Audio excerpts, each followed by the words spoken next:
Hasil pemeriksaan sementara forensik Rumah Sakit Bayangkara Palembang, kerangka yang ditemukan warga di rumah kosong Kelurahan Sukamaju, Kecamatan Sako, diperkirakan berusia 55 tahun dan berjenis kelamin laki-laki.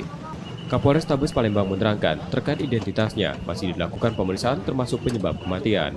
Hingga saat ini polisi belum menerima ada laporan kehilangan dari masyarakat. Polisi juga sudah memeriksa 6 warga sekitar terkait jenazah tersebut.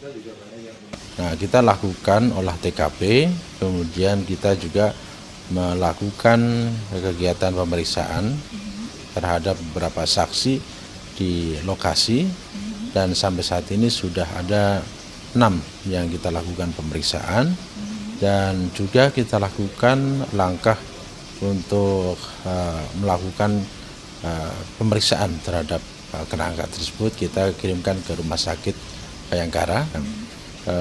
Ditemukan kerangka manusia ini jenis laki-laki dan umur kurang lebih sekitar 55 tahun.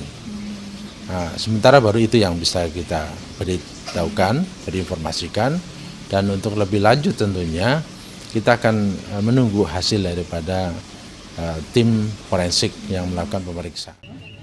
Jenazah ditemukan tinggal kerangka itu oleh salah seorang warga di rumah kosong yang akan dibersihkan. Kerangka ditemukan terpisah dalam rumah tersebut. Reski Oktora, Mukas Diferensial, Kompas TV, Palembang, Sumatera Selatan.